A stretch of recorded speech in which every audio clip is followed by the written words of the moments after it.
ये आकाशवाणी है।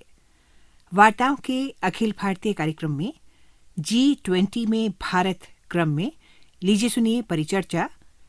विषय है महिलाओं का सम्मान, राष्ट्र की पहचान। प्रतिभागी हैं महिला विषयक लेखिका और दिल्ली विश्वविद्यालय में वरिष्ठ प्राध्यापक डॉक्टर सुधा सिंह, कानून की प्राध्यापक, अधिवक्ता और राष्ट्रीय महिला आयोग की पूर्व सदस्य सुश्री अवनी बाहरी और वरिष्ठ पत्रकार और संपादक श्रीमती सर्वमित्र सुरजन। परिचर्चा का संचालन कर रही हैं श्रीमती सर्वमित्र सुरजन। अभी हमने महिला दिवस पर देखा कि अखबारों में, पत्रिकाओं में, टीवी चैनलों पर हर जगह ये था कि महिलाएं किस तरह हर क्षेत्र में अपना परचम लहरा रही हैं। और कमाल देखिए, एक से एक बढ़कर जितने भी क्षेत्र हो सकते हैं जहां पहले हम सोच नहीं पाते थे, वहां पर महिलाएं, चाहे नौसेना हो, वायुसेना हो, अंतरिक्ष विज्ञान हो, फैशन हो, कारोबार का जगत हो, हर जगह महिलाओं ने अपनी योग्यता साबित की है। साबित करने की बात मैं इसलिए कर रही हूँ क्योंकि महिला और पुरुष में कभी कोई अंतर नहीं रहा है।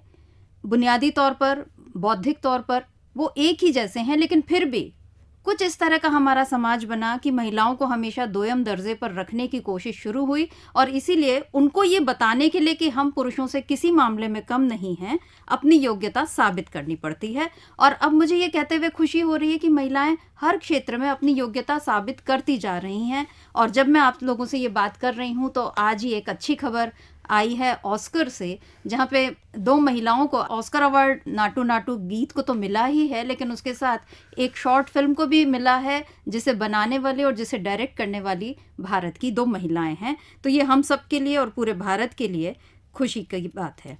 और इसके साथ ही आप लोगों को मैं एक जानकारी सभी को है कि इस बार भारत जो है G20 की अध्यक्षता कर रहा है और इसमें भी महिलाओं के मुद्दे पर, लैंगिक समानता पर खास जोर दिया जा रहा है। हमारी संस्कृति भी यही कहती है कि यत्र नार्यस्तु पूज्यन्ते रमन्ते तत्र देवताः, यानी जहाँ नारी की पूजा होती है वहाँ देवताओं का वास होता है। सुधा जी, आपने महिलाओं पर बहुत काम किया है, पढ़ाया भी है, कई किताबें लिखी हैं और देश की लगभग तमाम लाइब्रेरियों में आपकी लिखी किताबें जो महिलाओं पर केंद्रित हैं वो हैं। मेरा सवाल आपसे ये है कि भारत की महिलाएं खास पहचान रखती हैं, इसको आप किस तरह से रेखांकित करेंगी? सबसे पहली चीज तो ये है कि मैंने इतना काम किया है महिलाओं के ऊपर। दुनिया की महिलाएं जी, और दुनिया में हर देश की महिला एक जैसी नहीं है। महिला मुद्दों को या महिला समस्या को या महिला जागरूकता या उनके विकास की स्थितियों को एक पैमाने से तय नहीं किया जाता जी। और ये कहना गलत होगा कि सभी महिलाओं के दर्द एक समान हैं या सभी महिलाओं की उपलब्धियां एक समान हैं। तो इस अर्थ में भारत का समाज और भारतीय महिलाओं की स्थिति और उनकी समस्याएं और उपलब्धियां निश्चित तौर पर अलग हैं। हमारी सामाजिक परिस्थिति, सांस्कृतिक जो हमारी पहलकदमी रही है, उसके अनुसार बहुत सारी चीजें पश्चिम की तुलना में भारत के संदर्भ में बिल्कुल अलग है। मैं आपको एक छोटा सा उदाहरण दूं कि हमारे यहाँ 19th सेंचुरी और 20th सेंचुरी जो है, वहाँ नवजागरण का एक आंदोलन चलता है और नवजागरण के तमाम मुद्दे चर्चा में आते हैं, समाज सुधार के मुद्दों के साथ जुड़कर आते हैं। लेकिन उन तमाम मुद्दों में आप देखिए कि जो चीज निशाने पर है वो क्या है? वो सब के सब मुद्दे स्त्री और स्त्री के जीवन से जुड़े हुए मुद्दे हैं। और इसमें पहलकदमी हमने राजा राम मोहन राय को, ईश्वर चंद्र विद्यासागर को, श्रीमती एनी बेसेंट को, सावित्रीबाई फूले थी, पंडिता रमाबाई थी, बहुत सारे लोग थे जन जागरण में, सांस्कृतिक जागरण में अपनी हिस्सेदारी करते हैं, समाज सुधार आंदोलन में हिस्सेदारी करते हैं, महिलाओं के पब्लिक स्पेस के निर्माण में हिस्सेदारी करते हैं। ये जो शुरुआती पहलकदमी है, ये शुरुआती पहलकदमी के लिए एक तरह से स्त्री जागरण का एक प्लेटफॉर्म भी तैयार कर रही थी। और ये स्त्री जागरण केवल अपनी स्थिति को लेकर जागृति नहीं थी, बल्कि देश की स्थिति को लेकर भी जागृति थी, राजनीतिक चेतना की जागृति भी थी और आर्थिक रूप से भी एक तरह से क्या कंट्रीब्यूशन महिलाओं का हो सकता है, ये उस पक्ष की भी जागृति थी। तो लिखा हुआ दस्तावेज है, सबूत है जिनको आप दे सकते कि आप कैसे पर्दा के खिलाफ लिख रही हैं, शिक्षा को अहमियत दे रही हैं, शिक्षा के पक्ष में लिख रही हैं।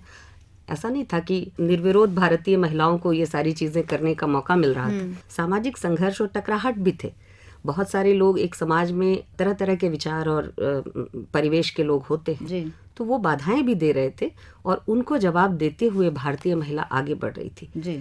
और महिला के बढ़न की खूबी क्या है जो मुझे लगता है कि दुनिया की शायद अन्य देशों से इसे अलग करती है वो ये है कि भारतीय महिला ने अपनी विरासत को, अपनी जो पूर्व उपलब्धियां हैं उनको, जो उनकी अग्रजाएं थी बहुत पहले मिथकीय चरित्रों में और तरह तरह से उनका जिक्र मिलता है, उन संस्कारों को साथ लेते हुए और उनको जहां अपने लिए बाधा पा रही हैं वहां उनको मॉडिफाई करते हुए, बहुत शटल तरीके से मॉडिफाई करते हुए कि समाज को वो चीज बिल्कुल परिवर्तनकामी भी नजर ना आए और उनके हक में भी चीजें घटित हो जाए। उन्होंने बहुत तरीके से ये काम किया। बिल्कुल। तो भारतीय महिला इस अर्थ में निश्चित तौर पर खास है। और अभी हम देखते हैं मौजूदा परिदृश्य जो है भारत का कि राष्ट्रपति द्रौपदी मुर्मू हैं, भारत सरकार में महिलाएं हैं जो विभिन्न मंत्रालय संभाल रही हैं, खेल में महिलाएं हैं, खेल में महिलाएं हैं, मतलब हर तरह से। लेकिन सुधा जी मैं ये जानना चाहती हूँ कि ये जो महिला एम्पावरमेंट जिसको हम कहते हैं, महिला सशक्तिकरण, ये ऊपर तो बिल्कुल नजर आता है, जो महिलाएं संघर्षों से भी आगे बढ़ती हैं उनकी भी कहानियां समाज सुनता है, लेकिन समाज के निचले तबके तक, मतलब हर ग्रास रूट लेवल तक जो है वहां तक ये परिवर्तन कैसे आ सकता है, सशक्तिकरण कैसे हो सकता है? देखिए, पहली चीज तो मैं यहाँ आपसे माफी चाहूंगी जी। एम्पावरमेंट का जो कॉन्सेप्ट है जी, वो अपने आप में बहुत पेचीदा है। कारण कि एम्पावरमेंट ऐसा लगता है जैसे हम किसी के विजाविज कहते हैं कि विमेन्स एम्पावरमेंट या स्त्री सशक्तिकरण, तो ऐसा लगता है स्त्री अब तक अशक्त थी या पावरलेस थी। तो मैं नहीं मानती कि स्त्री किसी भी अर्थ में पावरलेस है, बल्कि एम्पावर्ड तो आप उसको करेंगे ना जिसके पास पावर नहीं होगा। और पावर का डिस्कोर्स जो है वन लीनियर नहीं है, ये बहुत ही जटिल है, बहुत कॉम्प्लेक्स है जी। और इसमें एक तरह की क्रूरता, हिंसा और बहुत चीजें ऐसी छुपी हुई हैं जो दूसरों के अधिकारों को छीनने के बाद आती है। भारत का जो संविधान है और लोकतांत्रिक व्यवस्था है वह जितनी पुख्ता तौर से इम्प्लीमेंट की जाएगी, नीचे तक उसका पर्कुलेशन होगा, उसी अर्थ में महिला एम्पावर्ड होगी। क्योंकि हमारे संविधान में चीजें अच्छी अच्छी लिखी हुई हैं, महिलाओं को अधिकार है। अच्छा, कुछ चीजें ऐसी भी हैं जैसे कि मतदान का अधिकार, आपने भी ये कह दिया कि शुरू से नहीं, शुरू से नहीं। अच्छा, भारतीय महिला को भी अपने मतदान के अधिकार के लिए संघर्ष करना पड़ा था। अखिल भारतीय महिला समिति जो थी जी, उसके अधिवेशन में सरोजनी नायडू ने घोषणा की थी कि मैं स्त्रीवादी नहीं हूँ। ऐसा कहने के पीछे कारण ये था कि हम जिस पितृसत्तात्मक समाज में रह रहे हैं, पितृसत्ता का अर्थ पुरुष सत्ता नहीं है। पितृसत्ता एक मानसिकता, एक आइडियोलॉजी है जो घर का मुखिया जो है दमनात्मक है, जो दूसरों को ऑप्रेस करता है, दमन करता है। तो उस पितृसत्तात्मक समाज में स्त्री की जगह कैसे बने? अगर हम अपने आप को फेमिनिस्ट घोषित करती हैं तो हमारे लिए शायद बाहर की लड़ाई मुश्किल होगी। तो बाहर की लड़ाई यानी अपने राजनीतिक अधिकारों को प्राप्त करना, सामाजिक अवसरों को प्राप्त करना और इक्वलिटी के अधिकार को, बराबरी के अधिकार को सामने लेकर आना इतना सहज नहीं होता। अगर हम कहते कि हम फेमिनिस्ट हैं, सरोजनी नायडू ने जितनी लड़ाइयाँ उन्होंने लड़ी महिला के अधिकारों को लेकर, वो सब की सब स्त्री के हक में लड़ी हुई लड़ाई थी जो कोई स्त्रीवादी लेखिका या राजनीतिक महिला करती जी। तो भारतीय महिलाओं के लिए मतदान का अधिकार भी सहजता से नहीं मिला था। उसके क्राइटेरिया बनाए गए थे कि कौन सी स्त्री मतदान कर सकती है। अच्छा। पहले कहा गया कि वो स्त्री मतदान कर सकती है जिसका पति जिंदा हो और उसके पास कुछ संपदा हो। फिर दूसरे क्लॉज में रखा गया कि वह स्त्री मतदान कर सकती है जो शिक्षिता हो। और तीसरा क्लॉज बनाया गया कि वह स्त्री जो विधवा हो लेकिन जिसके पास संपत्ति हो वह मतदान कर सकती है। महिलाओं ने इस प्रस्ताव का जमकर विरोध किया। भारत की महिलाओं ने जो राजनीतिक तौर पर सक्रिय थीं, जिसमें प्रेमचंद की पत्नी शिवरानी देवी, सरोजनी नायडू, महादेवी वर्मा, कितने नाम लूं, होमवती देवी, विजय लक्ष्मी पंडित, आशा सहाय जिन्होंने पहला लेस्बियन नॉवेल लिखा, आशा सहाय एकाकिनी नाम से उन्होंने फर्स्ट लेस्बियन नॉवेल लिखा जो हिंदी में या अन्य भारतीय भाषाओं में मुझे लगता है पहला है, 1947 में लिखा। तो ये सारी की सारी महिलाएं जी राजनीतिक तौर पर अति सक्रिय महिलाएं थी और इन्होंने विरोध किया कि मतदान का ये रास्ता नहीं होगा। मापदंड वो सारी महिलाएं, वे सारी महिलाएं जो अशिक्षित हों, गरीब हों या संपत्तिहीन हों, वो सब की सब वोट देने का अधिकार रखेंगे, जो भारत के नागरिक है। यानी नागरिकता का कॉन्सेप्ट महिलाओं के दिमाग में बहुत स्पष्ट था। और उन्होंने इसका पुरजोर विरोध किया कि विवाहित महिलाएं केवल वोट करेंगी, विधवा लेकिन संपत्ति वाली महिला वोट करेगी, शिक्षित महिला वोट करेगी क्योंकि उसे सही गलत का विवेक होगा। तो इन तमाम चीजों को धता बताते हुए महिलाओं ने प्रस्ताव पास किया कि सभी महिलाओं को बिना किसी भेदभाव के मतदान का अधिकार दिया जाए। तो ये थी राजनीतिक चेतनता। ये 1930s की बात बता रही हूँ, जब आजादी के भी 20 साल और जब महिलाओं के लिए शिक्षा सहज उपलब्ध नहीं थी, तब जाकर ये शिक्षा को क्राइटेरिया बना रहे हैं। तो इसका मतलब बहुत सारी महिलाएं इससे बाहर हो बड़ी जाएंगी। चतुराई से जो है समाज में महिलाओं को हाशिए पर डाला जा रहा मैं वही बताना चाहती हूँ कि राजनीतिक कैनोपी के भीतर भी काम करते हुए महिलाओं को बहुत आहिस्ता से अपनी जगह बनानी पड़ती है। और सरोजनी नायडू ने इस घोषणा के साथ कि I am not a feminist but सारी लड़ाइयाँ उन्होंने महिलाओं के हक के लिए लड़ी। बिल्कुल बिल्कुल। तो हमारे पुरखिनों ने जो संघर्ष किया, जो हम उसी का फल अब हम खा रहे हैं। और अब जब हम G20 की अध्यक्षता कर रहा है भारत, तो मैं आपको बताना चाहती हूँ कि इसकी जो पिछले महीने बैठक हुई थी, तो उसमें भी ये प्रस्ताव जो कुछ चर्चा हुई, उसमें ये था कि महिलाओं को डिजिटल स्किल से लैस करने के लिए एक रोड मैप बनाया जाए और नीतियों को बनाने के लिए और महिलाओं के नेतृत्व को विकास देने के लिए ये सब जो है ये इसमें चर्चाएं की गई। उस पर ही मैं अवनी जी आपसे पूछना चाहती हूँ कि अभी हम देख रहे हैं कि डिजिटल क्रांति हो चुकी है देश दुनिया में, और हर हाथ में मोबाइल है, हर किसी के पास कंप्यूटर की जानकारी, मतलब आपको नहीं है तो आप पिछड़ जाती हैं समाज में। ऐसे में महिलाओं को डिजिटल तौर पर शिक्षित करना और उनको ये ताकत देना कि वो तकनीकी क्रांति का इस्तेमाल अपने हक के लिए कर सकें, इसको आप किस तरह से देखती हैं? क्योंकि लैंगिक भेद जो है यहाँ पर ये काफ़ी गहरा है, पुरुषों की तुलना में महिलाओं तक ये जो पहुँच है ये कम है। इसको किस तरह से वो कर सकते? देखिए, अगर हम अपने शहरों में देखें तो सब महिलाओं के पास आजकल मोबाइल है। जी बिल्कुल। बट अगर हम गाँव में स्थिति देखें तो ऐसी नहीं है। तो वो डिवाइड ऑलरेडी बहुत ज़्यादा है जी। और इसी मुहिम को आगे बढ़ाते हुए राष्ट्रीय महिला आयोग ने सारी स्पेशली जो कॉलेज में पढ़ती कन्याएं हैं उनके लिए उन्होंने एक डिजिटल अवेयरनेस प्रोग्राम चालू किया है। अच्छा। साइबर अवेयरनेस पे जिस तरह से टेक्नोलॉजी बढ़ती है समाज में, उसके हिसाब से उसका नुकसान भी महिलाओं को भुगतना पड़ता है। तो उन्होंने ये इस टाइप का एक कोर्स चालू किया है और वो हर जगह जाते हैं पूरे देश में और वहाँ कॉलेज स्टूडेंट्स को जाके जागरूक करते हैं कि उनके क्या क्या अधिकार हैं और वो किसको अप्रोच कर सकती हैं अगर वो किसी भी प्रॉब्लम में आती हैं। तो अगर हम ये चीज देखें तो मुझे नहीं लगता है कि अभी तक ये पूरा डिवाइड हो चुका है, क्योंकि आजकल अगर आप देखें तो महिलाएं, अगर उसका मोबाइल भी है पर वो बच्चा छीन लेता है उसका या उसका हस्बैंड यूज कर लेता है। तो इसी जैसे मतलब मेरे घर में जो काम करती है, मैं उनको जब भी फोन करूँ उनका इसका भी मोबाइल नहीं होता है। अभी भी देखें तो ये बहुत ज्यादा गैप है। बिल्कुल। और ये अगर हम जब तक ये उनको सशक्तिकरण नहीं करेंगे हम उनका और हम ये गैप नहीं फिल करेंगे तो मुझे नहीं लगता है कि अगर इस टेक्नोलॉजी और ये डिजिटल डिवाइड कभी भी जा सकता है। जी सुधा जी, आप इस बारे में क्या कहेंगे? देखिए, दो चीजें हैं जी। एक तो पूरी दुनिया के लेवल पे अगर आप देखें तो सूचना संपन्न और सूचना दरिद्र का जो अंतर है वो बहुत बड़ा है। बिल्कुल। इस डिजिटल डिवाइड के भीतर भी जो जेंडर डिवीजन है वो और बड़ा गैप पैदा कर देता है। ये अच्छी बात है कि लड़कियों को, महिलाओं को डिजिटल नॉलेज से युक्त किया जाए। निश्चित तौर पर हम समाज को आगे ले जाने में इससे मदद करेंगे, क्योंकि जो चीज तकनीक के रूप में अस्तित्व में आ गई है हम उससे पीछे नहीं जा सकते। ये एक उल्टी गिनती होगी कि हम पीछे की तरफ मुंह करके खड़े हो जाएं कि हमें ये तकनीक नहीं चाहिए।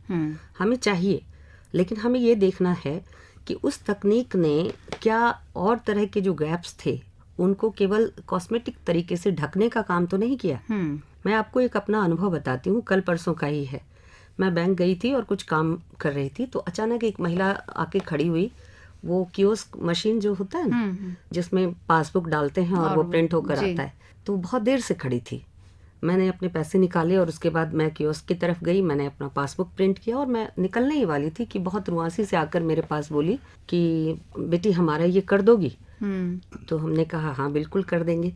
फिर मैंने उनका किया, फिर मैंने उनको पास बुलाया, मैंने कहा आप देखिए आप ऐसे कर सकती हैं, ये मुश्किल काम नहीं है। जी बिल्कुल। तो कह रही नहीं मुझे नहीं आता। हाँ। आज पहली बार आपने सिखाया तो मैं कोशिश करूंगी। तकनीकी से जो डर होता है, ये जो डर है, और दूसरा कि वो निरक्षर महिला है। जी।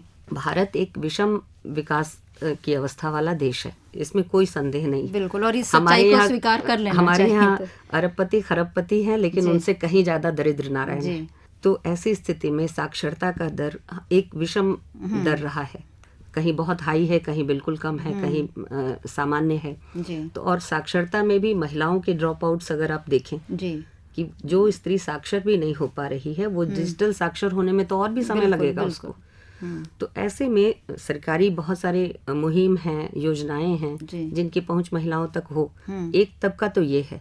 दूसरा तबका हमारे पास ऐसा है महिलाओं का ही, यंगस्टर्स का ही, जो आए दिन 24 घंटे में से 23 घंटे कम से कम मोबाइल पर और इंटरनेट पर बिताता है। तो ये दो तरह की दुनिया है महिलाओं की जी। इस दुनिया में कोई आवाजाही नहीं है, दिक्कत ये है आपस में उनका कोई आपसदारी नहीं है, कोई मेल नहीं है, कोई सामंजस्य नहीं है। और जिस साइबर क्राइम की हम बात कर रहे हैं वो साधारण उस महिला के साथ कम होने के चांसेस है जिसको अभी पासबुक प्रिंट नहीं करना आता जी। उस महिला के साथ ज्यादा होने के चांस है जो 24 में से 23 घंटा इंटरनेट पर और मोबाइल पर बिताती है। तो ऐसे में साइबर अवेयरनेस के साथ साथ जो महिला के विकास के लिए जरूरी चीज है, शिक्षा जी, बुनियादी आवश्यकताओं की पूर्ति, जागरूकता अभियान तमाम तरह से उनके स्वास्थ्य को लेकर और पर्यावरण इत्यादि को लेकर, वो सब साथ साथ चलाया जाना चाहिए। और तभी हम इस डिजिटल डिवाइड और उसके बीच भी जेंडर डिवीजन को कम कर सकते हैं। अवनी जी, आप एनसीडब्ल्यू से जुड़ी हुई रही हैं, राष्ट्रीय महिला आयोग से, और आपके पास तो रोज़ाना तमाम आप लोगों का वास्ता पड़ता होगा ऐसे प्रकरणों से जिसमें महिलाओं को किसी न किसी तरह से प्रताड़ित होना पड़ता है। और उसमें सबसे बड़ी बात जो आती है सामने कि उन्हें अपने हकों के बारे में पता ही नहीं होता है, वो जागरूक ही नहीं होती हैं। अब भारत तो पूरी तरह से अब डिजिटल क्रांति की ओर मतलब उसमें हर चीज़ में जोर है कि डिजिटल हो सब चीज़ें, लेकिन जब महिलाओं को इस बारे में जानकारी ही नहीं रहेगी, पहले तो वो साक्षर नहीं है। साक्षर पहले होता था कि नाम लिखना आ जाए तो साक्षर, लेकिन अब तो आपको मोबाइल चलाना, इंटरनेट का इस्तेमाल करना और उसके बाद अपने हक के बारे में जानना। इसमें जब हम बात करते हैं आत्मनिर्भर भारत जो होता है, उसमें भी केंद्र में यह है कि महिलाओं को आत्मनिर्भर बनाया जाए। जैसे हम देखते हैं कि माइक्रो फाइनेंसिंग वगैरह में भी ये बताया जा रहा है कि 70% लाभार्थी जो हैं वो महिलाएं हैं, यानी महिलाओं को ऋण देकर कि वो आत्मनिर्भर बने। तो इसमें एनसीडब्ल्यू किस तरह से वो काम करता है कि महिलाओं को, गांव तक की महिलाएं जो हैं वो आर्थिक रूप से आत्मनिर्भर हों, और अगर उनके पास संपत्ति हो तो उस पर उनके जो पुरुष परिजन जो हैं वो किसी तरह से कब्जा ना करें, उनको अपने हक के बारे में मालूम हो।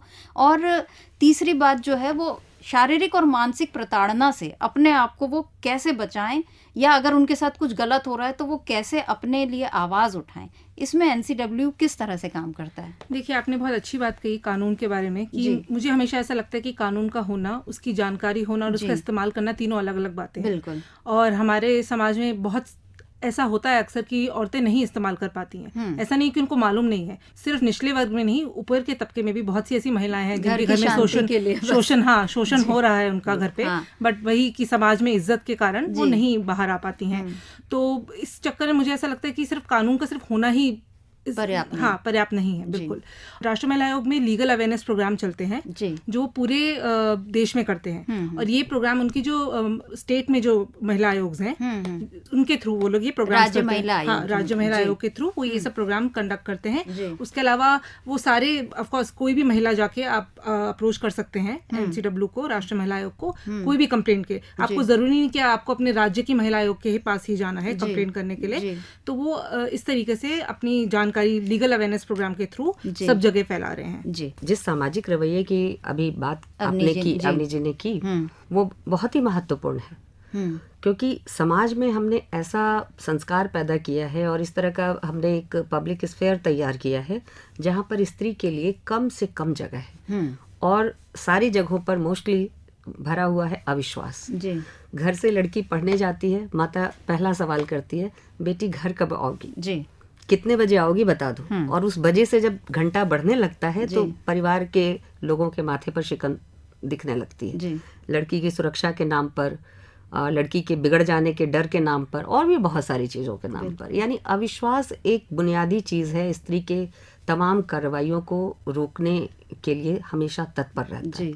सामाजिक व्यवहार में जिस दिन सामाजिक व्यवहार में विश्वास वाली बात आएगी, एक स्त्री अगर अपना दुख दर्द, चाहे जिन स्थितियों में भी और जितनी भी निजी या गोपनीय क्यों ना हो, अगर वो बयान कर रही है तो उस पर विश्वास कीजिए कि वो सच कह रही है, ये उसका या अपना बिना निजी किसी अनुभव है। सबूत के आप सीधे उसे गलत तो कम से कम मत करार ऐसी दीजिए। चीजों जी। का कोई सबूत होता भी नहीं है, जो स्त्री के अनुभव की चीजें हैं। किसी ने अगर स्टैकिंग किया तो उसको कैसे स्त्री ही अनुभव करके बिल्कुल, बता हाँ, सकती हर है चीज ना, आप उसका कोई साबित लिखित प्रमाण तो बिल्कुल, है हाँ, नहीं। हाँ। तो इसमें विश्वास के अलावा सामाजिक रवैये में यकीन करना, स्त्री के व्यक्तित्व पर यकीन करना, उसके कहे लिखे बोले पर यकीन करना और उसके कर्मों पर यकीन करना कि वो जो कुछ कर रही है अपने हित में, अपने परिवार और समाज के हित में ठीक करेगी, ये भरोसा रखना समाज को सीखना पड़ेगा। बिल्कुल, ये बहुत बड़ी बात आपने कही, भरोसे की। क्योंकि मुझे एक फिल्म कुछ समय पहले आई थी, उसमें एक संवाद होता है कि पड़ोस की जो महिला है वो अपने लिए बड़ी गाड़ी खरीदती है, तो वो उसकी जो पड़ोसी महिला है उसका पति बोलता है पता नहीं क्या करती है, तो वो महिला जवाब देती है काम करती है। मतलब उसे ये चीज अच्छी नहीं लगती कि उसका पति किसी दूसरी महिला पर केवल इसीलिए शक कर रहा है क्योंकि उसने अपने लिए एक बड़ी गाड़ी खरीद ली या वो उससे कहीं आगे है। ये डिसीजन हुआ ना, एक बड़ी गाड़ी खरीदने का निर्णय हुआ, क्योंकि महिला अगर कहीं आगे बढ़े तो उस पर कि वो अपनी क्षमता से आगे बढ़ी है ये विश्वास नहीं होता। हाँ। कोई और तरीके इस्तेमाल किए होंगे, ये संदेह पहले बिल्कुल। समाज में ये आ जाता है। तो भरोसे की बात जो आपने बोली ये बहुत बड़ी बात है। जितनी चर्चा अभी हम कर रहे हैं उसमें यही बात निकल कर सामने आ रही है कि गांव की महिलाएं हों या बड़े शहरों की महिलाएं या हर क्षेत्र में महिलाओं को अपने आप को बार बार साबित करना पड़ता है। और दूसरी चीज जो है कि उनको हर जगह किसी न किसी तरह के भेदभाव का सामना करना पड़ता ही है। तो इस स्थिति को बदला कैसे जाए, क्योंकि हम केवल लिखकर बोलकर तो हालात सुधार नहीं सकते। मुझे ऐसा लगता है कि महिलाओं को हमेशा सेंसिटाइज करने की बात करते हैं जी। हमें पुरुषों को भी करना चाहिए। ये हमें हमेशा बच्चों के साथ स्कूल से ही शुरू कर देना चाहिए जी। कि ये जरूरी नहीं कि आपकी माँ ही खाना बनाएगी किचन में, हाँ। आपके पिता भी आपके लिए खाना बना सकते हैं। तो मुझे ऐसा लगता है ये जब स्कूल लेवल से ही अगर हम बच्चों में ये शिक्षा डालेंगे तो आगे जाके समाज में बहुत जरूरी है कि बदलाव आएगा जी। और मुझे इसके अलावा ये भी लगता है जैसे NCW ये बहुत सारे प्रोग्राम्स करता है, चेंज मेकर, उसमें हम जाके पंचायती राज जो महिलाएं उनको ट्रेनिंग देते हैं। और वहां से मैंने मैम को ये आइडिया दिया था कि हम सिर्फ उन्हीं को क्यों देते, क्योंकि हम पति सरपंच बोलते हैं, क्योंकि हाँ, सरपंच पति वाला जी जो कॉन्सेप्ट है बिल्कुल, क्योंकि वो महिलाएं तो सिर्फ एक तरह से वहाँ पे एक तरह से नाम चेहरा होता है, बट पीछे से तो उनके पति ही संभाल रहे होते हैं। तो मैंने उनसे बोला चेयरपर्सन मैडम से कि हम उनके पतियों को क्यों ना ट्रेन करें, उनको भी हम सेंसिटाइज करें, क्योंकि बहुत जरूरी है कि वो एक पुरुष का, क्योंकि पुरुष का ही होल्ड रहता है घर पे, तो एक पुरुष का अगर मानसिकता बदलेगी तो धीरे धीरे नीचे महिलाओं तक भी वो चीज पहुंचेगी जी। इस मामले में आप क्या बोलेंगे सुधा जी? देखिए मेरे दो अनुभव हैं जी। चूंकि मैं दिल्ली जैसे बड़े शहर में रहती हूँ, कलकत्ता से संबंध है मेरा, तो गाँव से मेरा संबंध कम रहा, लेकिन संयोग से मैं बनारस गई और प्रेमचंद के गाँव गई, लम्ही जी। वहां पर महिला थी। तो मैंने कहा आपको पता है कि आपके 10 कदम की दूरी पर ये जो सफेद सा मकान है ये किसका है? प्रेमचंद का नाम सुना है? तो नहीं, हमने तो नहीं सुना। फिर मैंने कहा वो कुछ लिखते पढ़ते थे, आपको पता है? नहीं, हमें ये भी नहीं पता। अब आप सोचिए, शिक्षा का स्तर ये है कि 10 कदम दूर पर प्रेमचंद का मकान है जो उन्होंने अपने उससे बनाया था बनारस में, लम्ही में, और लम्ही उसी मकान के कारण जाना जाता है, स्मारक है वो प्रेमचंद का, और उनको ये नहीं पता कि प्रेमचंद कौन थे। तो ये एक दयनीय स्थिति है जी। दूसरी तरफ मैं दिल्ली जैसे बड़े शहर में हूँ, यहाँ हम रोज हजारों विद्यार्थी पढ़ाते हैं जी।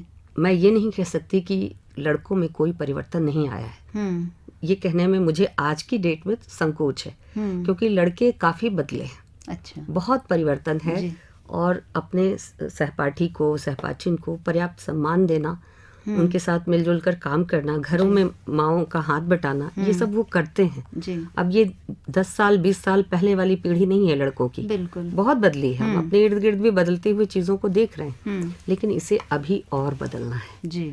और ये गैप जितना कम हो कि एक तरफ तो पति सरपंच सारे निर्णय ले और एक तरफ जो पति आधुनिक कहलाने के लिए या भाई आधुनिक कहलाने के लिए, अच्छा भाई बनने के लिए प्रयास कर रहा है, हम उसको सराहें, लेकिन वो नीचे तक भी पर्कुलेट हो, गांव तक भी जाए, और वहाँ पितृसत्ता का जो सिकंजा है ये कम हो कि स्त्री तो घूंघट में रहेगी, वो सरपंच हो जाए फिर भी खाना वही बनाएगी, ये नहीं होना चाहिए। स्त्री को वह स्पेस, वह समय मिलना चाहिए जो व्यक्तित्व के विकास के लिए जरूरी है जी। हमारे यहाँ क्या है, सबसे बड़ी विडंबना है जो हमारे यहाँ महिलाओं के विकास में, घर उसका 99% समय खा जाता है और इस काम के कोई वो नहीं होती, इसका कोई रिवार्ड नहीं है, इसका कोई रिवार्ड, रिकॉग्निशन भी नहीं है, रिवार्ड तो छोड़िए रिकॉग्निशन भी नहीं है। हाँ। तो अब धीरे धीरे ये ठीक है कि हम स्कूल में शिक्षा दें, लेकिन स्कूल का एक पहला इंस्टीट्यूट अगर हम बात करें तो वह घर से शुरुआत, घर, स्कूल और उसके बाद उच्चतर संस्थाएं जो हैं और तमाम कानून और दूसरी चीजें जब आ जाती हैं तो वो सब मिलकर एक साथ काम करें, सब में एक कोऑर्डिनेशन हो। जी, वैसे अब काफी बदलाव आ रहा है, मतलब पहले जो किताबें होती थी पाठ्य पुस्तक की, जो हिंदी जाता था, सीता खाना पकाती है और राम स्कूल जाता है, अब जो है ये चीजें जो बदली है। तो अब हम स्त्री अनुभव की भी बात कर रहे हैं कि स्त्रियों के अनुभव जो हैं उनको भी साहित्य में चिंतन के जगहों पर जगह मिलनी चाहिए। भाई हमारे जो व्यक्तिगत अनुभव हैं उसमें सब चीज सुखात्मक नहीं हो सकती। जैसे मातृत्व एक भाव है और दूर के ढोल सुहावने की तरह लोग कहते हैं कि माँ होना बड़ी अच्छी चीज है, लेकिन माँ होने की प्रक्रिया में स्त्री जिन तकलीफों से गुजरती है और वो उसके शरीर के लिए, मन के लिए कितने पीड़ादायक होते हैं, वो समय उसके व्यक्तित्व के विकास के लिए भी, अगर वो नौकरी पेशा है तो हो सकता है उसे नौकरी से निकाल भी दिया जाए क्योंकि वो गर्भवती है, क्योंकि वो अपना पूरा इनपुट उस निजी कंपनी को नहीं दे सकेगी यदि वो कंपनी निजी हुई तो। और ऐसी कई घटनाएं आई हैं। बिल्कुल, महिलाओं को आप देखिए कि सामाजिक व्यवहार, एक तरफ तो माता बहुत बड़ी पदवी और दूसरी तरफ मातृत्व के अवकाश को लेकर इतना झमेला कि आपने आज बच्चा जाना है और कल जाकर आपको ड्यूटी ज्वाइन करनी है। और अभी जैसे हमने ये देखा भी न्यूजीलैंड की जो प्राइम मिनिस्टर थी, जिन्होंने अभी मतलब अभी उन्होंने छोड़ दिया, अभी अपना पद उन्होंने घोषणा कर दी कि छोड़ेंगे, लेकिन वो जब थी, मतलब पहले बेनजीर भुट्टो थी और उसके बाद ये जेसिंडा अर्डर्न थी जिन्होंने कि अब अपने पद पर रहते हुए वो माँ बनी, तो ये एक बड़ी बात थी। और महिलाओं को, मतलब भारत में भी जो है इस तरह की जागरूकता और इतना उनको स्पेस मिलना चाहिए कि वो दोनों दायित्वों को करें। उनको कहने का अर्थ ये है कि महिलाओं की का जो जेंडर आधारित जो रोल है और पुरुषों का जो जेंडर आधारित रोल है, वो दोनों में किसी तरह की ग्लोरिफिकेशन की जरूरत नहीं है। बिल्कुल, आप उसे एक मानवीय सामान्य घटना की तरह ले। मातृत्व उसके विकास में बाधक भी नहीं है और अगर वो माँ नहीं है किसी भी कारण से तो ये कोई अपराध भी नहीं है कि आप उसे लिंचिंग करके मार डालें। ये दोनों स्थितियां हैं। बिल्कुल, और ये एकदम सच है कि किसी समाज को अगर मापना है तो आपको सिर्फ ये देखना चाहिए कि उस समाज में स्त्री की स्थिति क्या है। बिल्कुल, ये लेनिन का प्रसिद्ध वाक्य है। बिल्कुल, ये आज भी उतना ही बड़ा सच है। घर देखना हो तो सबसे पहले आप स्त्री को देखते हैं कि स्त्री की स्थिति उस घर में कैसी है, तो उस घर के संस्कार आपको सेकंड भर में पता चलते हैं। ठीक उसी तरह से समाज को देखना हो तो स्त्री की स्थिति देखिए कि उस समाज में स्त्री कितनी निर्द्वंद है, संकोच भाव से रहती है, उसके लिए बेखौफ जी सकती है। ऐसा नहीं है, भारत में भी बहुत सारे ऐसे शहर हैं जहाँ स्त्रियां रात को भी आराम से अपने बुलेट पे, अपने स्कूटर्स पे चलती हैं और वहाँ कोई दिक्कत नहीं। लेकिन वही भारत है जहाँ रोजाना कम से कम सैकड़ों यौन उत्पीड़न के केसेस आते रहते हैं और एकदम परिवारी जन करते हैं, अंधेरा होने पर ही डर लगने लगता है। तो दोनों स्थितियां हैं। स्त्रियों को इसमें लंबी यात्रा के लिए धैर्य रखने की जरूरत होगी, हमें बहुत आगे जाना है। जी बिल्कुल। तो इस पूरी चर्चा का सार अगर कहें तो यही है कि समस्याएं हैं लेकिन समाधान भी है, और वो समाधान जो है वो कोई सीधे सीधे फॉर्मूले से नहीं निकल सकते। इसको उन समस्याओं के बीच ही बड़े सुलझे हुए तरीके से सोच समझकर धीरे धीरे धैर्य के साथ बढ़ना पड़ेगा, जैसे कि स्त्री अपने पूरे परिवार को बढ़ाती है। आप दोनों इस चर्चा में शामिल हुए, इसके लिए बहुत बहुत धन्यवाद। धन्यवाद। महिलाओं का सम्मान, राष्ट्र की पहचान। वार्ताओं के अखिल भारतीय कार्यक्रम में G20 में भारत क्रम के अंतर्गत अभी आप ये परिचर्चा सुन रहे थे। प्रतिभागी थे महिला विषयक लेखिका और दिल्ली विश्वविद्यालय में वरिष्ठ प्राध्यापक डॉक्टर सुधा सिंह, कानून की प्राध्यापक, अधिवक्ता और राष्ट्रीय महिला आयोग की पूर्व सदस्य सुश्री अवनी बाहरी और वरिष्ठ पत्रकार और संपादक श्रीमती सर्वमित्र सुरजन। परिचर्चा का संचालन कर रही थी श्रीमती सर्वमित्र सुरजन। कार्यक्रम के प्रस्तुतकर्ता थे राम अवतार बैरवा। ये कार्यक्रम आकाशवाणी के दिल्ली केंद्र से प्रसारित किया गया।